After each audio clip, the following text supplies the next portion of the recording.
is DJ Raven Cade broadcasting live with another Q.I.T.C. studio exclusive right here at Just Brew Coffee House, 106 West Cypress here in Altus, District 38, State Senate seat, the Democratic side to make some moves towards that seat. And I had an interview earlier, Jeff, in the last month with your opponent, Mr. Brett Howard, and now I have the pleasure of talking to you, sir. How are you this afternoon? Hey, I'm doing great, and I really appreciate you having me on your show, so thank you. Well, now I guess I don't know if I'm a little bit of a come down for you after, because didn't you say you interviewed CNC Music Factory earlier today? Yes, I interviewed Freedom Williams of CNC Music Factory. I sure did, sir. So, yes. So what is that? Things to make you go, Wasn't that their song? Yes, that was one of the songs. See, look at you, Jeff, in with the times. Look at you. Well, I think so. When that came out, I think the Soviet Union was probably still a country when that came out, so we were both very young then, but I can remember it. But no, it was 1991. No, I'm glad to be on your show. Thanks for having me. Well, thank you for taking the time to talk on the show, and I'm very impressed. Let me just start off by saying I'm very impressed by your position and your platform. But what I heard at the Greer County meet and greet, I was very intrigued, to see someone, within our age group, as committed,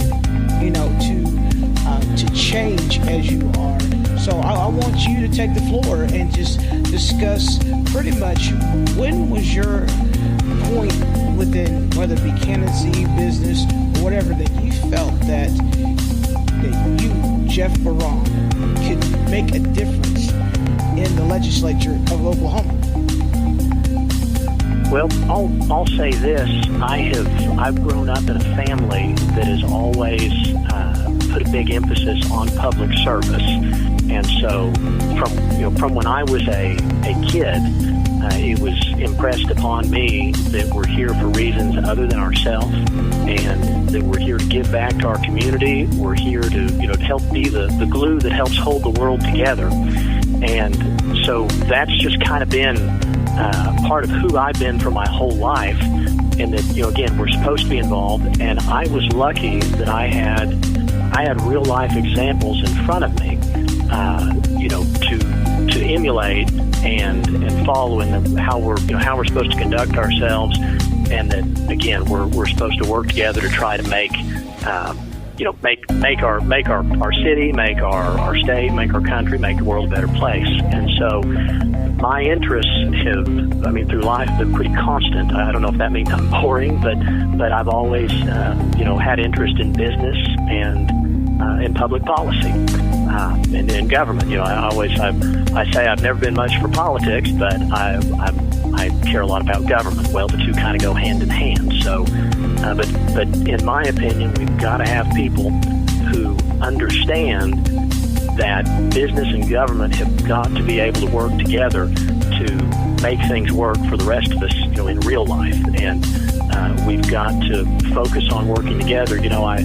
We were in your introduction. You, of course, introduced me as the Democratic candidate, which I am. But I think partisanship is part of the problem that we've got today. And I think you've heard me say before, a quote that I use often, it's my own. I say partisanship makes otherwise sensible people do stupid things. And so I say I'm a conservative Democrat. That means I'm against brain-dead ideas from most political parties. Yes, sir, and I agree with that as well. Yes, I might be registered Republican, but at the same time, I believe in what makes common sense and what is good for government, as you say, and what is good for the people overall long term. I think we've got to get past this tendency we have to try to label people and say, you're either on my side of the fence or you're not. And the bottom line is, whether we like it or not, we are constrained by the two-party system. I mean, we live within the two-party system and will for the foreseeable future. And what that means is we've got to have quality, constructive people on both sides of the aisle, Democrats and Republicans, who care about good public policy and who care about getting things done for the folks back home. Because if we don't have those people on both sides of the aisle that can work together, what we're going to do is we're just going to keep ping-ponging back and forth between the extremes in both political parties, and we won't ever get anything done. Something that I say often is that we can't forget that every single lasting legislative achievement our country has ever produced has been because of bipartisanship, and we can't forget that. And I think too many people have forgotten that, and instead they want to treat their political adversaries like they're their mortal enemies. And there's a big difference between being a political adversary and an enemy, and we've confused that in this country today.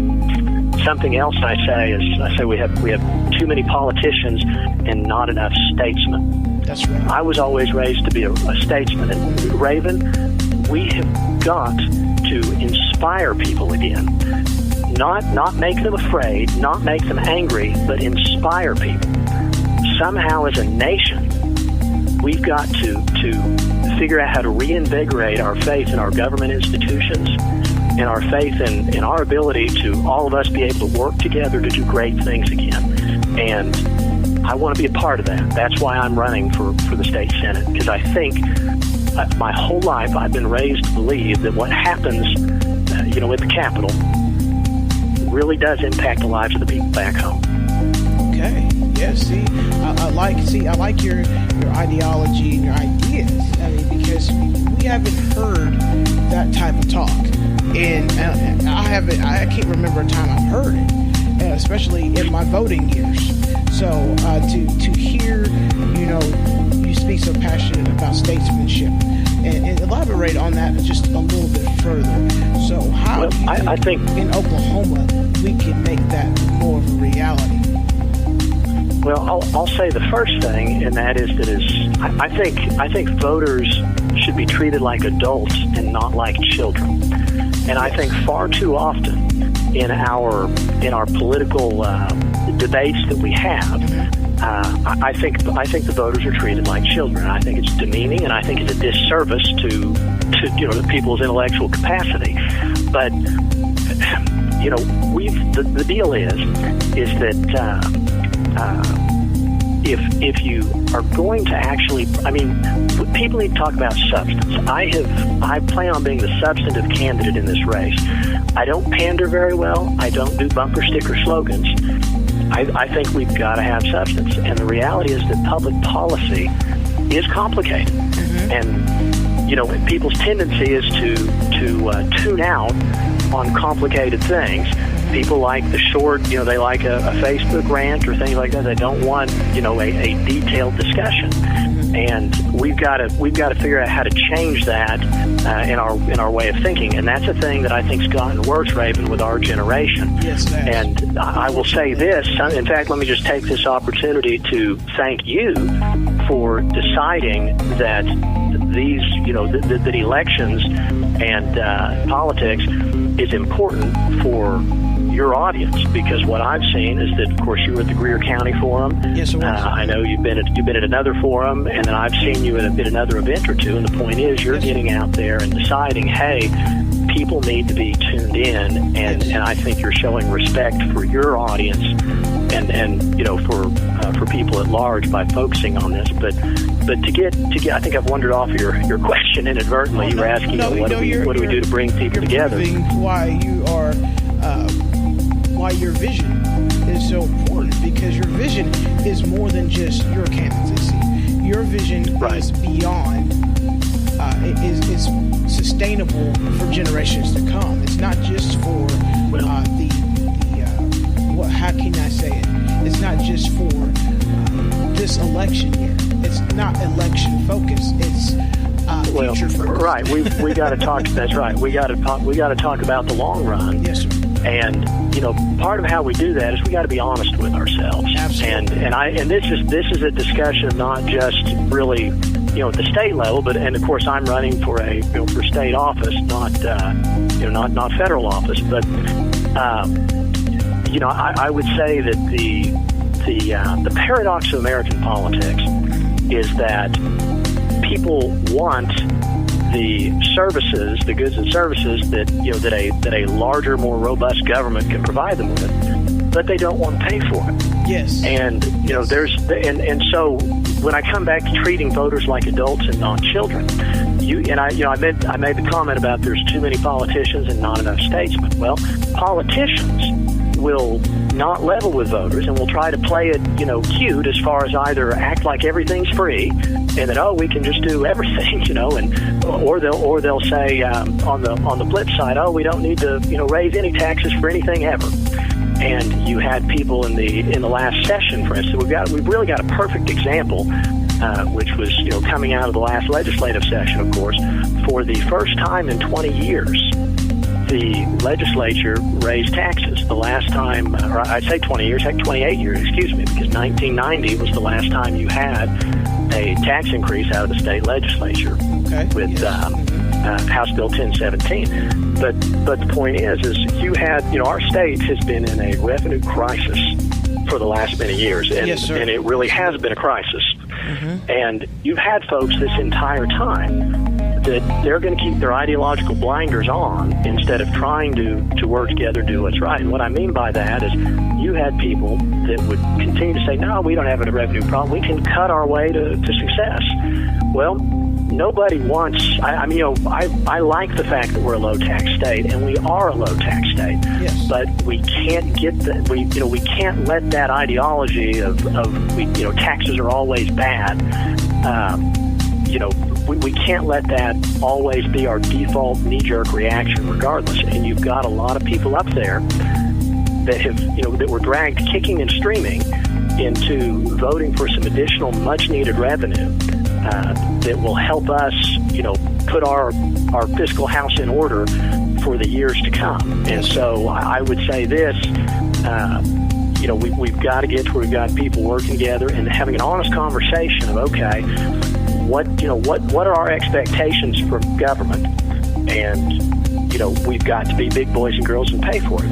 And that's something. And and again, we talk. There's a balance there, but the point is, we've got ideologues that on one, tend to be on one side of the coin or the other. And the thing that I hate is that you've got people on the right that sit there, and no matter what day it is, no matter what the issue is, government is bad, taxes are bad. Well, then you got people on the left that no matter what the issue is, they're always going to say business is terrible. They're trying to take advantage of everybody, and we can tax people to death and everything will be okay. Well, both of those polar, positions, I guess, make for good politics for the partisans, but they make for lousy government. Yes, absolutely. And again, that comes back to what I said at the outset of the discussion, which is we've got to have people, legislators, who understand that business and government have got to be able to work together, to get stuff done. And that's, I think, so as far as talking about statesmanship, to me, that's the big deal, is having adult conversations with people, because public policy is all about trade-offs. There is no free lunch. And so a saying of mine is that what I'm trying to remember what I was trying to say here. But regardless, that we've got to be fiscally responsible, but at the same time we got to fund the government. Yeah, and we have to be both physically and fiscally responsible. You're absolutely right. Both sides of the coin. People have to do their part, and I love it when you say people, the voters need to be treated as adults, not children. Case in point, here recently, with State Question 788, okay, that is a prime example of voters, in my opinion, being treated like children, because the people made up their mind about something. Now, don't be like smacking their hand and readjusting things. And it's not about, and let me just clarify, I am not trying to advocate one way or the other in regards to medicinal marijuana and things of that nature. But what disturbs me about how that question is being handled is that that is like an open door to future questions, okay, to be manipulated by the government. And that's not the democratic way of doing things. I mean, so when you allow faulty leadership to just go in there and do whatever in spite of what's voted for, I mean, then why do we even have the voting system?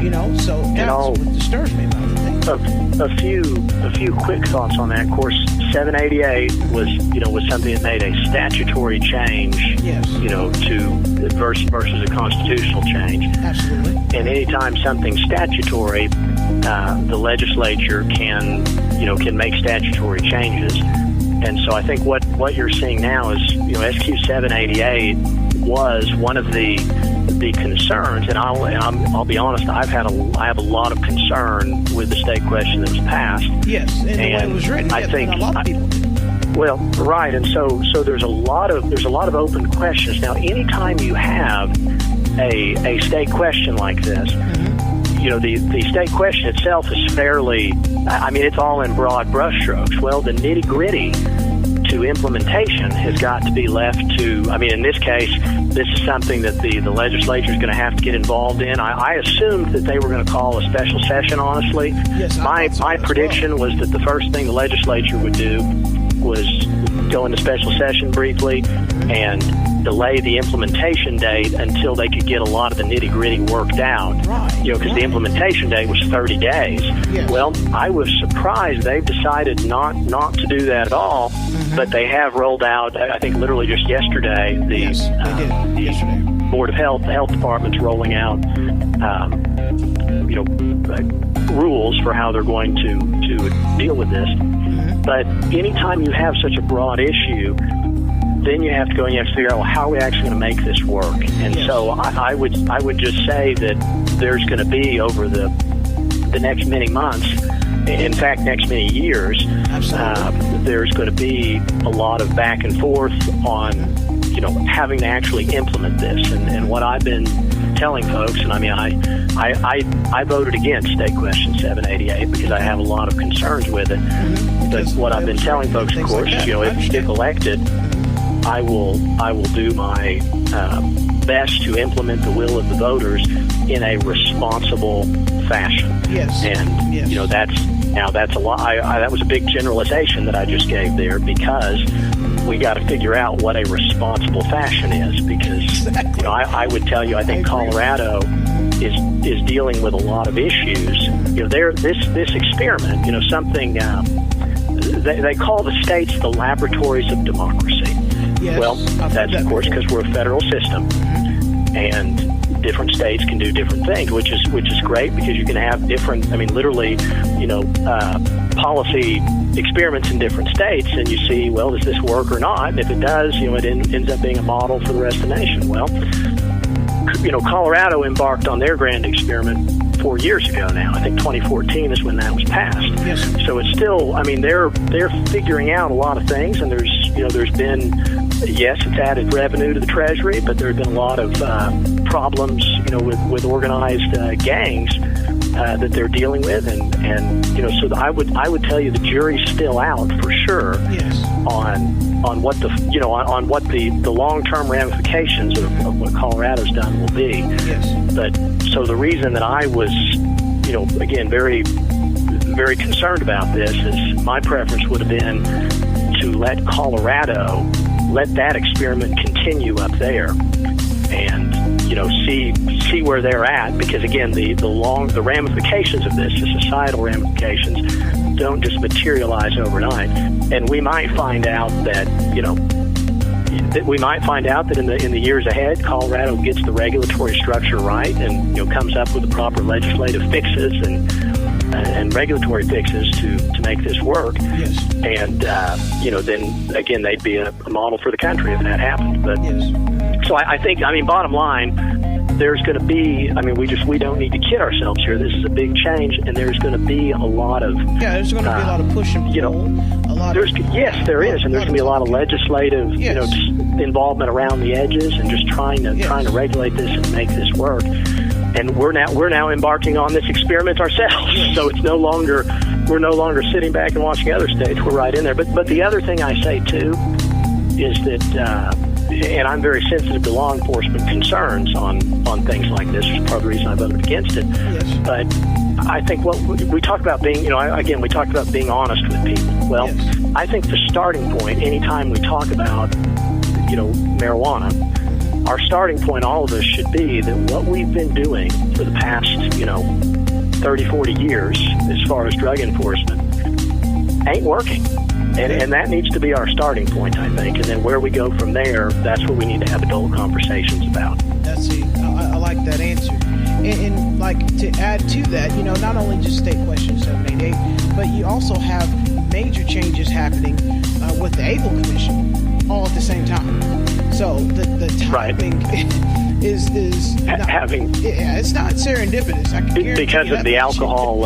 You're talking about because of the State Question on from 2 years ago. Yeah. Yes, and that did pass, but there's more regulations now being changed in regards to what the Able Commission does with establishments, and now you'll be able to have beer, wine sales in retail. So there's a lot going on in tandem with those issues. So it's in some cases, some people might consider it a legislative nightmare going on at the same time.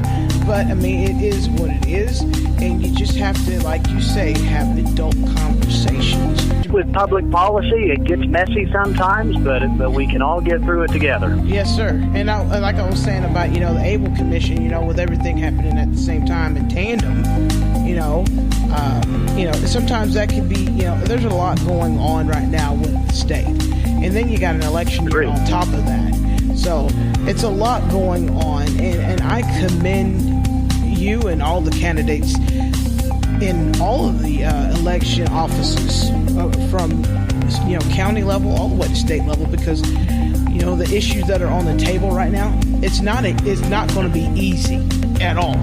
You're going to have to roll up your sleeves and get a little dirty in this situation. I will say this: never in human history have we been have we had a lack of problems. Never has there ever been a time where it's all easy, no problem. Absolutely. Government is always messy, and always will be messy because humans are messy. Yes, sir. So that's just part of it. And I will say this: looking back, so often people talk about, well, gee, if only we were back in the good old days, or in the 50s, or the whatever. Well, I cannot think of a time that I would rather be alive than right now if I look back through history. And so do we have problems? Yes, we do. But we've always had problems, and we deal with them. And like I said, the important thing is we've got to be, we've got to treat our neighbors, treat our friends, treat our voters like adults.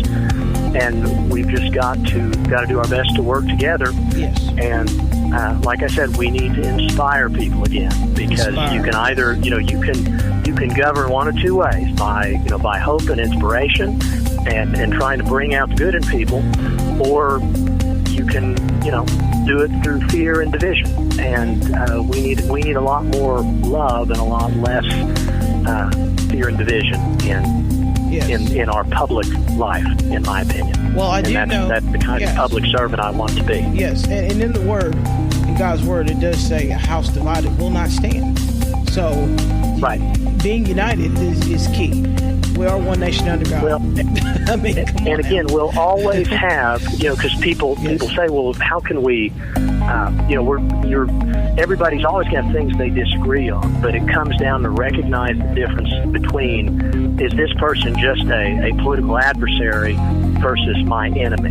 And we're treating just political, people with difference of political opinion as enemies, and that's not good for anyone. Oh yeah, that's bad business all the way around. Well, Jeff Berrong, sir, can I just say thank you very much for taking the time to talk with me today and expound on some very tough things going on right now. And like I said, the political theater that we're in right now, it's a great time to be alive, man. I'm telling you, this is an opportunity. The people that are running, need to really consider, because it's dollars and cents, to campaign and to go out and talk to people. And it is my prayer on a real level that more people have the same servant heart attitude as you when they go into whatever office that they're trying to attain through the vote of the people. And I say it is very inspiring to hear you, especially in our generation, in a generational age group, to hear those type of integral ideas and words coming from somebody in our generation. So it's very promising. Very promising. I appreciate your kind words. I'm in this because, like I said, we've got to save our state and we got to work together to do it. Yes, let me, if I may, briefly, just for your listeners, talk about the district, and that is this is a large district. Yes. Go ahead. Of course, it's most of southwest Oklahoma. You've got Jackson and Harmon counties. Yes, sir. So all of Jackson, Harmon, Greer, Kiowa, Washita, and then the Clinton and Weatherford precincts of Custer County. Now, I'm from Weatherford. I've been born and raised. My paternal side of my family's from Weatherford. Again, I've been up here in our third generation in our business at Berrong Insurance Agency. And my mom's side of the family, though, is from Altus. And so my whole life, I've gone back and forth between Weatherford and Altus, so I'm very comfortable with the district. My maternal grandfather, his name was Gale Miller.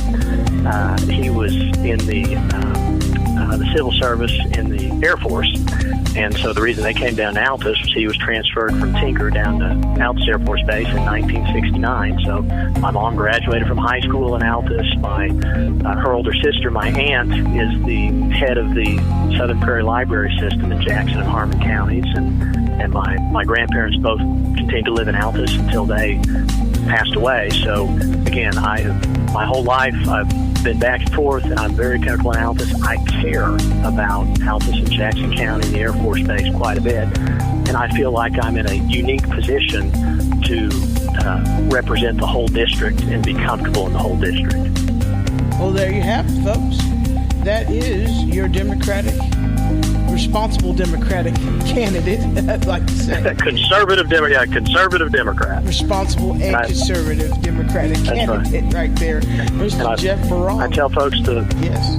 My commitment is the same one that my grandfather first had when he ran for the Senate in 1958. Yes. Long before you and I were born, but that's that I will work hard and I will work honestly. And I'd like to earn your vote on November 6th. All right. Thank you for having me on, Raven. Yes, sir. Is there any websites or whatever that you'd like to share? Yeah, I've got my website, of course, is jeffberrong.com. Okay. And then I've got a Facebook page, Jeff Berrong for State Senate. So love to, communicate with voters anytime. And I'm going all over the district and obviously spending a lot of time down in Jackson County. And look forward to seeing you again, Raven, at the next event we're both at, because, again, you are really trying, I think, educate your listenership, and I think that's wonderful. Yes, sir. I do appreciate the time, and thank you very much for your kind words as well. Well, ladies and gentlemen, that has been your conservative Democratic candidate, Mr. Jeff Berrong. He is running for State Senate District 38 vacancy seat that's going to be coming up in November. And like you said, he is on Facebook, and he also has jeffberrong.com. And this has been another Q.I.T.C. Studio exclusive interview right here on iHeartRadio, and soon to be on another platform, but I will talk about that here soon. So start liking Q.I.T.C. Studios and DJ Raven Cade's pages for more information. And if you'd like to be on Q.I.T.C. Studio exclusive, by all means, do leave a message.